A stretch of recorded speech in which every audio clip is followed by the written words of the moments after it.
She had the rooms and the invitations and the photograph that always caught the light just so. She had a name on the guest lists, a face in the society columns, a balcony that looked over a street where the cars stopped for her, and a cellar full of wine she could never remember opening. She had, in short, everything a woman in that world was supposed to want, except a quiet night. The mansion on the hill was too large for the small sounds of a newborn. It held echoes. It held footsteps that didn't belong to the people who lived there. At 2 a.m, Ava would sit at the edge of Essie's crib, the infant's breath like a small bell in the dark, and press the heel of her hand to the hollow at her throat, as if to steady a memory that trembled there. The curtains moved sometimes when there was no wind. Long, slow waves across silk that gathered moonlight like a soft net. A photograph tilting on the piano, a coat left in a doorway, a bowl of fruit. Each carried the impression of attention, as if somebody had paused and then quietly stepped away. The parcel came on an afternoon that smelled of rain. It was wrapped in gold paper and tied with a ribbon so black that for a moment Ava thought it might be a mistake. There was no return address. Inside were tiny garments for Essie. Little jackets woven with a pattern that reminded Ava, absurdly, of scales. A note lay folded between them. The handwriting was careful and spare. "I'm always here. I will watch. I will love you till the end." The words sat on her tongue like a threat and a benediction both. She walked through the rooms holding the note until the paper softened with her fingerprints. She could imagine the hands that had folded it. Large, careful, capable of something other than human gentleness. She could imagine the voice that might speak them, and that possibility tightened her chest until she couldn't breathe. Later that night, when Essie slept and the house had settled into a hush, Ava moved the curtains aside and stared at the dark beyond the garden. The moon drew a thin silver line across the lawn. A shadow passed where no shadow should have been, a slight ripple through the hedges. Then nothing. She pressed the note to her face, smelling ribbon and paper, and tried to count the ways her life had come to rely upon things she couldn't name. If you like stories that dwell in the space between the ordinary and the strange, subscribe for more. There's a few like this coming. Neighbors told the kind of stories that kept themselves neat. How the family fortune had been rebuilt after a bad investment. How mysterious donations had poured into the trust at precisely the hour they were needed. How invitations stopped in the middle of sentences and resumed in different hands. People liked the shorthand of a rescue. She had been clever, ambitious, grateful. They did not see the small bargains arranged by hands that did not belong to polite society. Ava had been clever, and she had been ambitious, and she had been grateful. But she had also been, once, desperate. Years before Essie opened her eyes to the world, when the house still smelled mostly of old money and cold marble, Ava had sat with her father at a table strewn with papers. His face had been that particular pale the bank used to issue when it decided the loan could not be extended. There were rumors on the street then. There were whispers about the roof, and the way the roof leaked, and the way the staff had begun to leave. Pride taught them to swallow the sort of bargaining that would make other women blush. But pride did not fill the counting house. She had gone out that night in a dress that hid the outline of her hands as they trembled. She was supposed to be at another dinner. Instead, she walked until the city moved past her, like a dream. In a narrow park, at the edge of where the trees gave way to the older woods, she found a man. Though he did not look entirely like a man. He stood under an old lamp with the hood of his coat pulled low, and his eyes were set with a stillness that made Ava think of deep water. When he spoke, the words were low enough to be almost private. "I can help." There was a choice in that quiet voice, unclothed in social grace. He offered what some would call patronage, and others would call salvation. Funds in the night to write the books, a hand at the right moment to steer the right people, a presence that would watch over the house and its heirs. The man did not ask for money. He asked for a name kept in a pocket, a promise of discretion, a small consent that Ava would not shamelessly draw attention to what, or to whom, it owed its fortune. For silence? She had asked, because the word sounded more palatable than anything else. For trust, he had said. There was something about him, about the way the night seemed to listen when he moved, that made the word feel heavier than silence. Ava signed no paper. There was nothing inked and binding. There was only her voice, the echo of it as she said yes, and the slow, wide smile that crossed his face. After that, opportunities found their way to their doorstep. Donations were anonymous, but generous. A patron called when a neighbor's political favor was needed. A painting stowed away in the attic turned out to be worth more than its weight in reputations. The house stopped whispering about its debts. She told herself it was a social arrangement. It was prudence and resourcefulness wrapped in velvet. It was the kind of thing society permitted when a woman knew how to ask. But the house never quite felt like only a house again. There were nights when the curtains moved as if someone had run their hand along them. There were presents appearing at birthdays and the occasional anonymous note pinned to the nursery, a line like a promise, like a watch kept at the edge of her life. Doha lived on the far side of a map that did not flatter names. The elders who kept to the old trails called him by a sound that made the moss lean closer. He had been, for a long time, something both feared and honored in the glades. A creature whose skin could shift, and who could coil himself around a tree like a living knot. Where he moved, paths bent. Where he lingered, young saplings learned patience.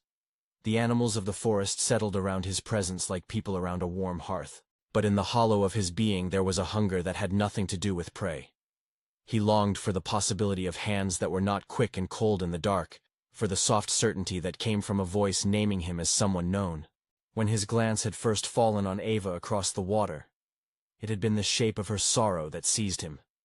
He had watched from the edges while her fortunes fell and rose. When he offered help, it was not purely a bargain.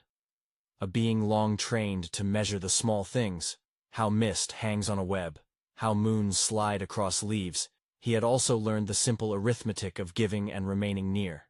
He could provide. He wanted to be near. In the quiet of the forest he had thought that might be enough. That was not enough at all. Doha's longing became a decision. He came to the elders with a request that smelled of grief and bravery in equal measure. He wanted to step into the world where Ava slept in silks and listened to the brittle laugh of polished guests. He wanted to fold his head against the softness of Essie's small palm and be called by a name that would not echo from a cave. The elders listened because that was what they did. Their voices were grains of peat, thick, slow, holding heat. The elder woman found him a place to sit. She wore a shawl that had the scent of old smoke and rain.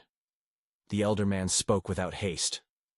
The young one, the only other who had not yet learned to speak in the economy of rocks, kept his face very still.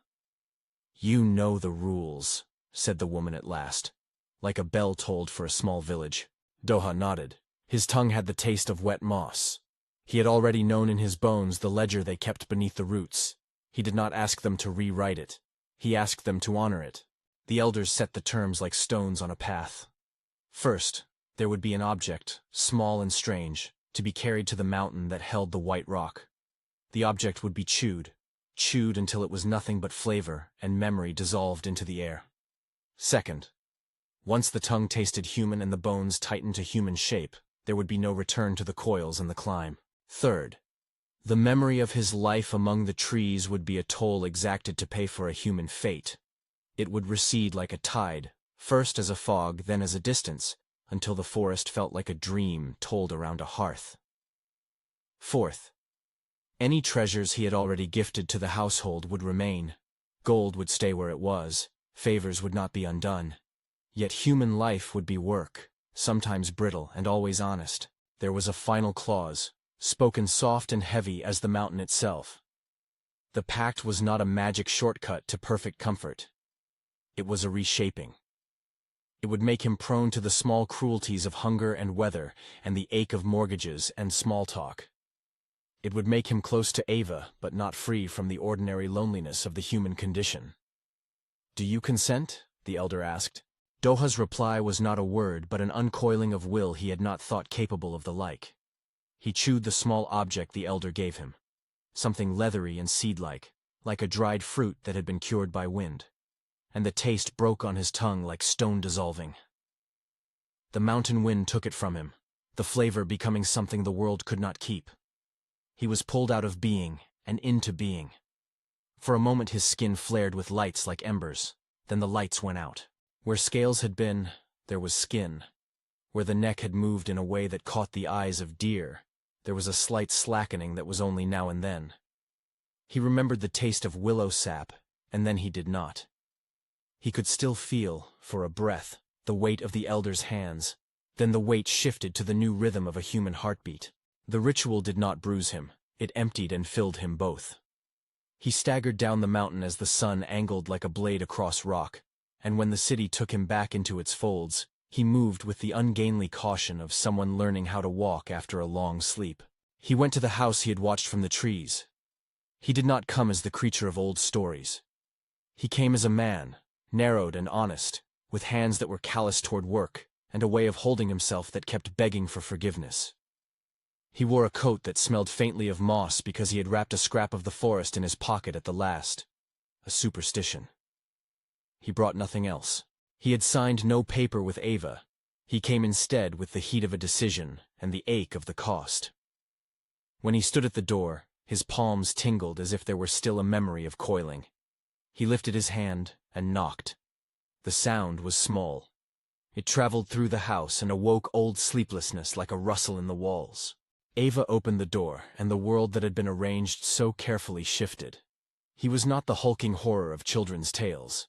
He was a man with a jawline that had worn a beard. His eyes were too attentive, watching the ways a woman became rigid around something that looked like familiarity. For an instant, she thought she might be somewhere else entirely. Then the old, plain terror came up, and it rang out of her like a bell. She screamed. The sound wrenched the air and made the house look for the source of it. Her mother, who had slept down the corridor, moved like someone trained in old alarms. Her father came in a dressing gown, something faded around his shoulders. They moved with a precision the house had learned in crisis. Ava pulled the door closed, drawing the chain across like a seam that had to be redone over and over. "Who is that?" her mother demanded. Ava pressed the note to her palm until the paper creased. For a breath, she might have said everything she had ever accepted in order to keep a roof. Instead, she said nothing. Her voice had found the way closed.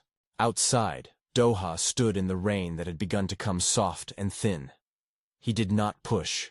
He could not command the doors, nor did he ask for the home by force. He waited in the weather like a thing that had weather to learn of. He carried with him no proof beyond his face, and the way his hands folded as if in prayer. He watched a window where a baby slept.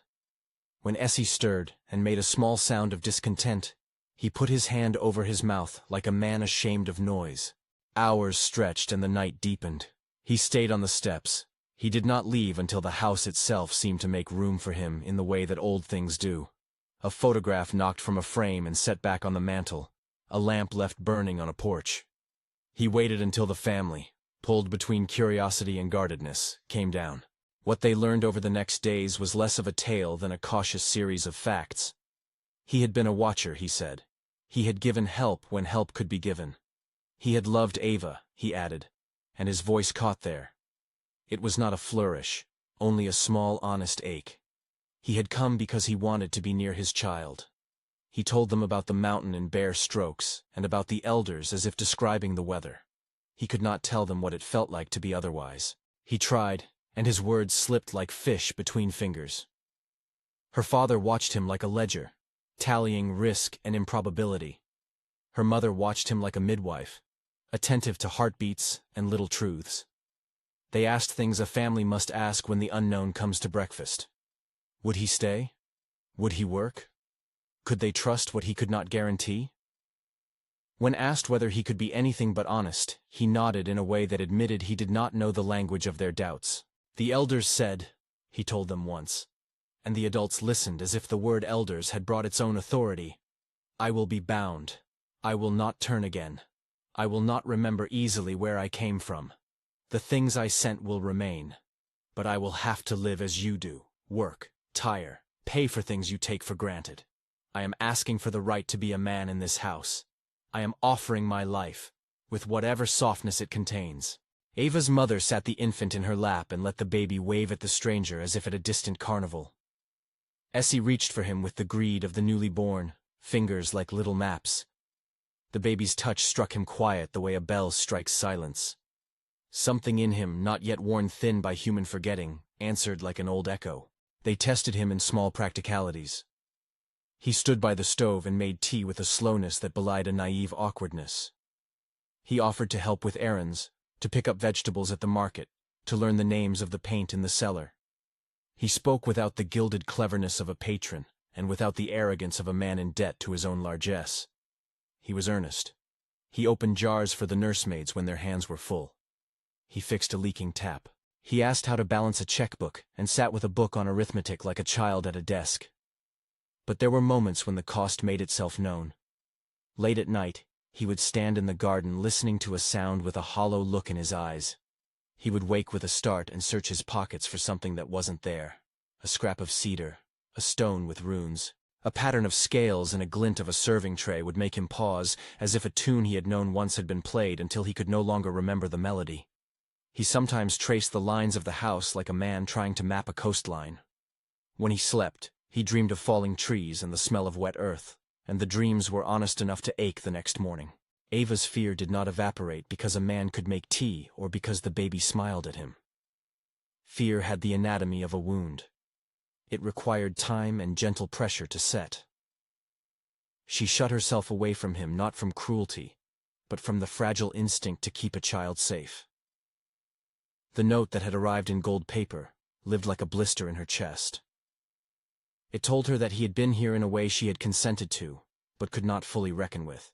The history of the gifts that had steadied the house's ledger was not something her neighbors would ever suspect as anything more than generosity. In her bed at night she lay with her arms around her child's small warmth and tried to unlearn the idea of pictures moving on a wall. There were scenes that pushed the household toward fragile reconciliation. Small, human experiments. He learned to carry the baby as a man learns a language. Awkward syllables that, when repeated, become fluency.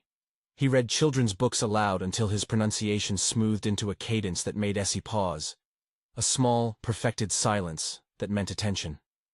He took a job in a workshop that repaired furniture. He learned the measure of a plane, the whisper of sandpaper. Ava watched him, sometimes from behind curtains, feeling both the slow leak of fear and a new, wary gratitude like sunlight cracking through storm clouds. One afternoon, when a storm had rolled the world into low thunder, Ava and Doha found themselves alone in the kitchen. Essie slept elsewhere under the watch of a nurse. The house hummed and the rain made the windows a soft, constant percussion. He stood at the sink drying a set of spoons. The pattern of his motions was uncertain, and then steady. He turned to her and, for the first time, asked something like a human question. "Do you hate me?" he said. The simplicity of it, so small and blunt, punctured 100 complicated feelings. Ava had stored her bitterness away in neat boxes. She had placed her anger like armor at the back of a closet and intended to put on other clothes. But the question opened the boxes. She let a little of what had been sheathed spill out. "Sometimes," she said, "sometimes when the house is quiet and the curtains move and I remember how we came to have what we have, I am angry that I was so afraid that I made bargains.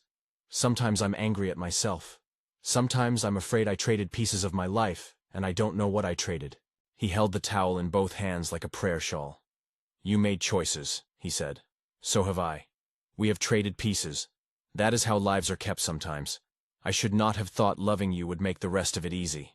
She studied his face, his human face, and saw, in the shadow behind his eyes, a place where the forest had once been. It made something in her uncoil. She had promised him silence long ago in the park. This, too, had been a bargain. For all her maladroit defensiveness, she had wrapped her consent in gentleness. She had not anticipated that the quiet she had asked for might itself be its own kind of cage. The family convened with practical seriousness about the place of the stranger in their midst. Her father, a man who moved in numbers, asked Doha about employment, stability, and the guarantee of his child's safety. Her mother, with the softer instincts of a woman who had made hearths through famine, asked whether the man would become someone they could invite to sit at a table. They were not asked to accept him into their histories with naive fervor. They were asked to accept him into the messy, stubborn work of daily life.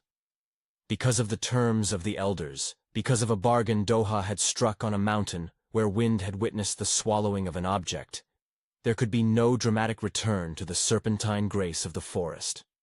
When Doha woke after his first night as a man, the world was smaller at the edges. Old songs he had sung to the moon came back only as a taste on the tongue. He could remember the shape of an ancient rock, but the stories attached to it slipped away. Sometimes he tried to hum a lullaby and the notes unspooled into something unfamiliar. He found himself with time and hands and a nasal turn of the shoulder that had no use under trees. The elders had been precise. Human life was an honest kind of labor. It required learning to take up the small injustices of weather and rent and the impatience of market streets. That honesty changed him in ways that did not erase the ache. He missed the sound of deer padding in leaves. He missed moss underfoot like a benediction. When he watched children at play at the park, the way they twisted and tumbled made him ache with a longing that had become private and soft. He began to carry a sliver of wood in his pocket sometimes, rubbing a thumb on it like a line of prayer. Ava, for her part, learned to allow a stranger to be awkward in the house that had once been only a stage. She began to inventory the small kindnesses he offered. He would get up at night to feed the baby when she could not move from a night terror. He would bring her tea made in the plain way people make tea for themselves when they cannot afford tea for company. He would set the table, and then stand waiting, the way a child does when offered a task. It was not linear. She would retreat and lash out. Once, in anger, she took the note that had come in gold paper and set it alight in the fireplace. The smoke curled the script like a second confession, and the house smelled like paper and loss for a long time after. He watched the flames eat the paper and said nothing. He had offered her what he could, but forgiveness is not a gift. It is work. It requires a person to set down suspicion and reach for something tender. It requires time, which is never given neatly.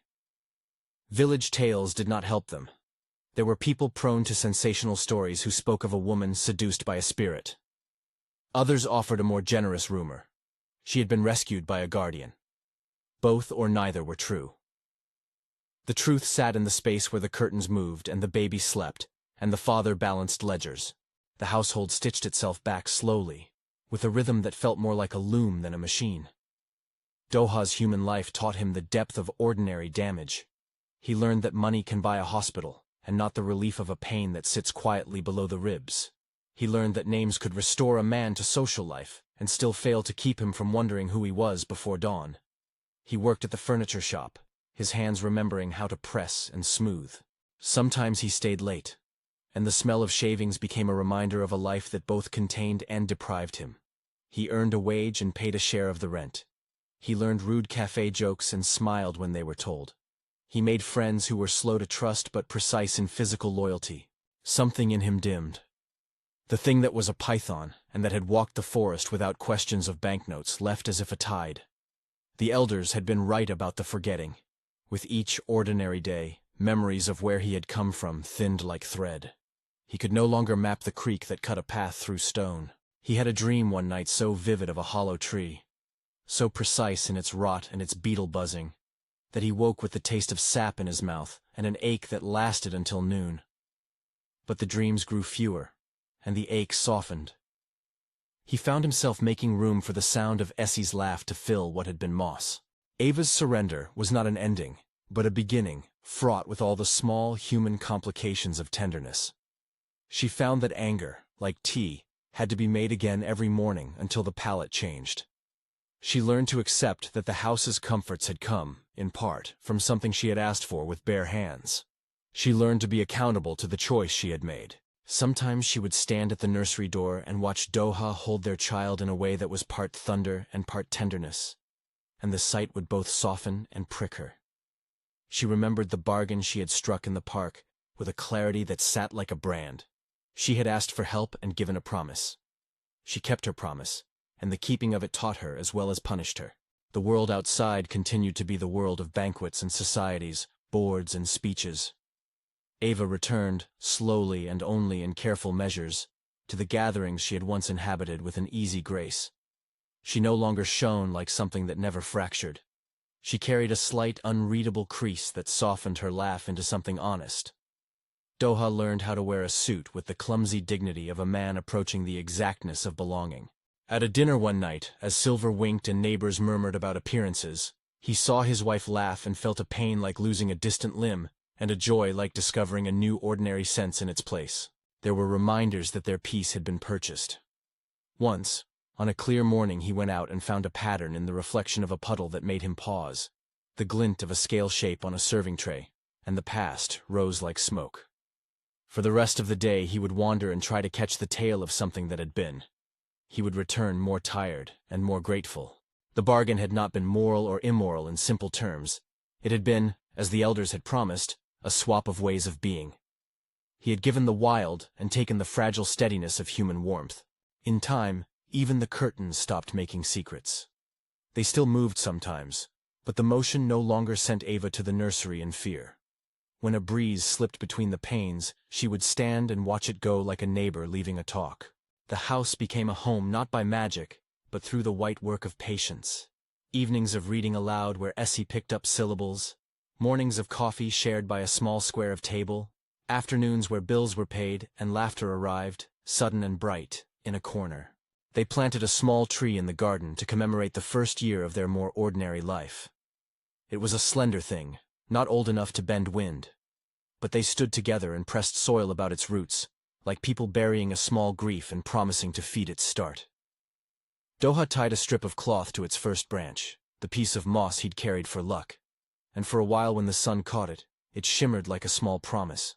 There was a quiet reckoning that lived under the everyday.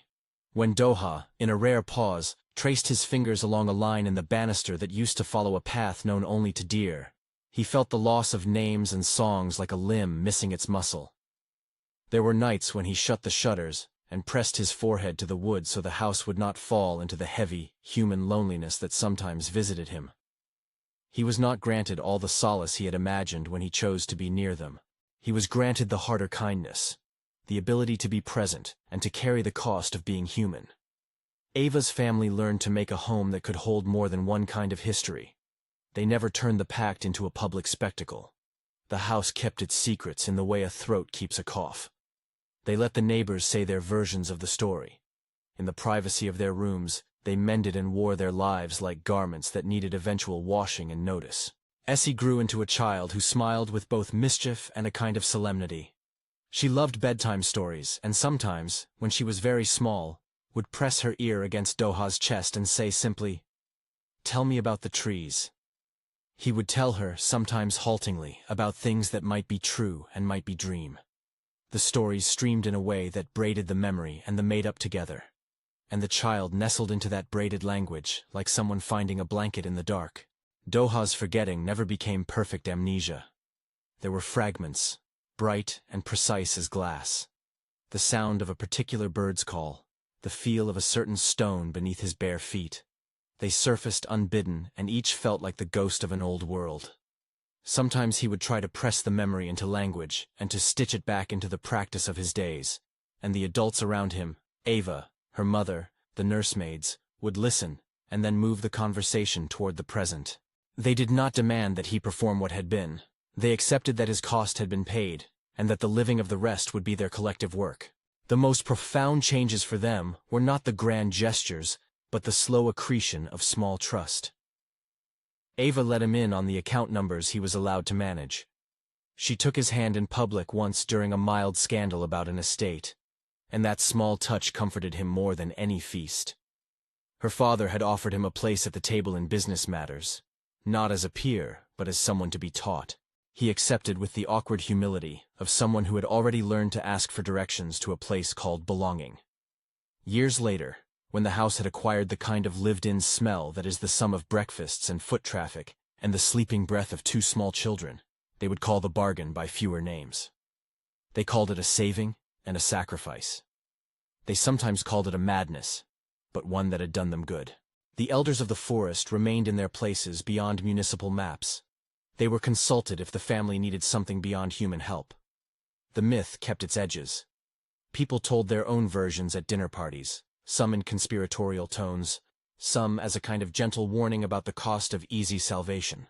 Sometimes, when the moon was thin and the house moved with its small settling sounds, Ava would slip into the nursery and watch her child breathe. She would think of the park, and the night she had signed nothing and everything, of the hands that had offered assistance, and the man who had asked for a place at a table he had not yet learned how to set.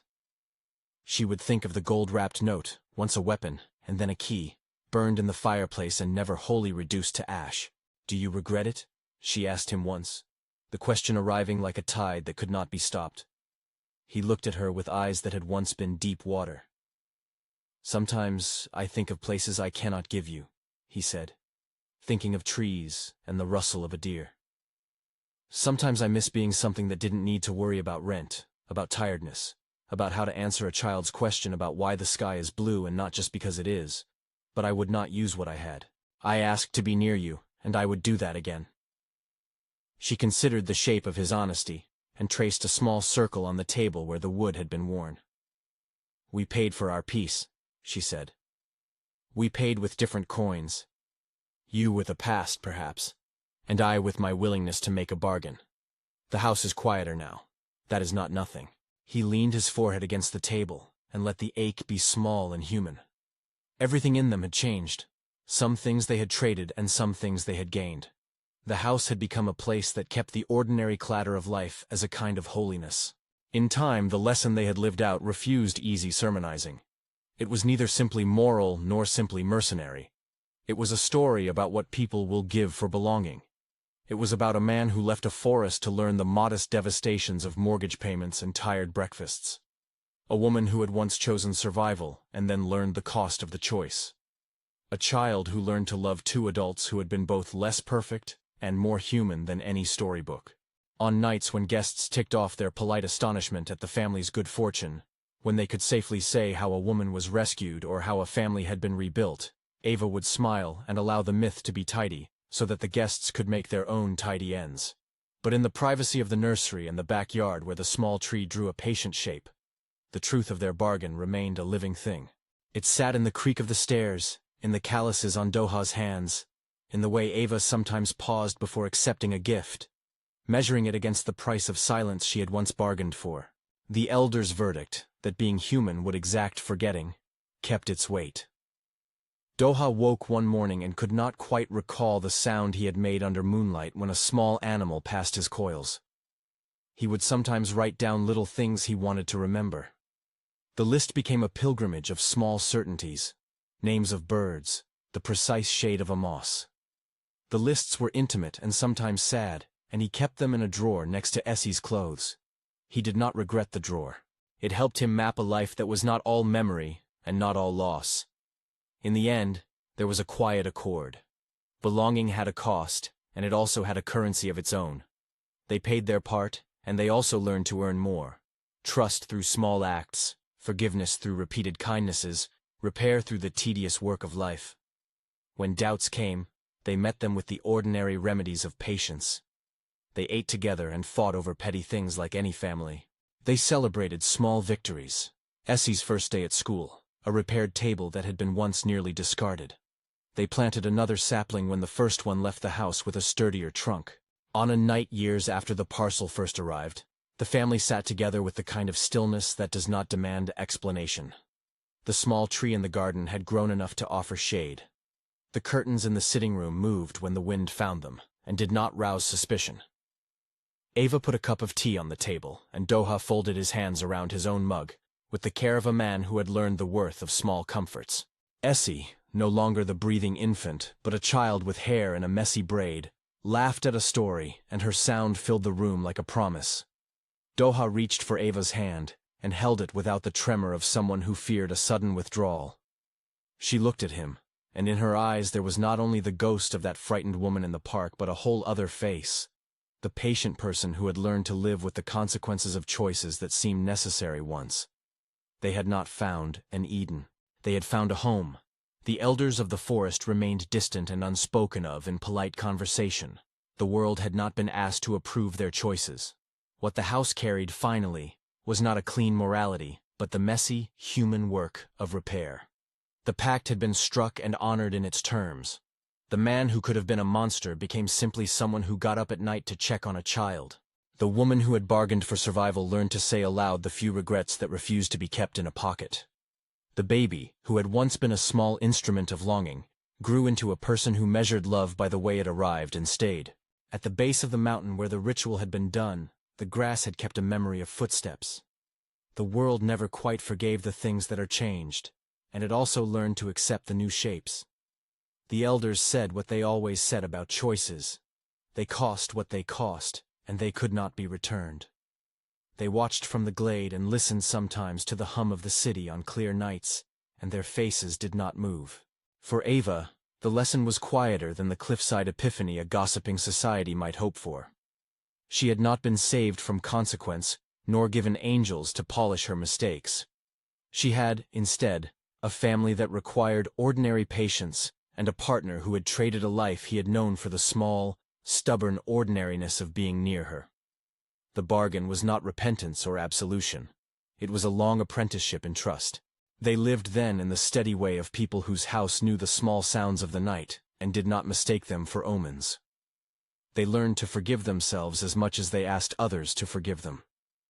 The story that began with a parcel wrapped in gold and ended with the quiet ritual of mornings and the small chores of living was, in truth, a long and soft reconciliation. If you enjoyed this kind of folktale, where promises are not simple and redemption is homemade, like and subscribe for more stories like this.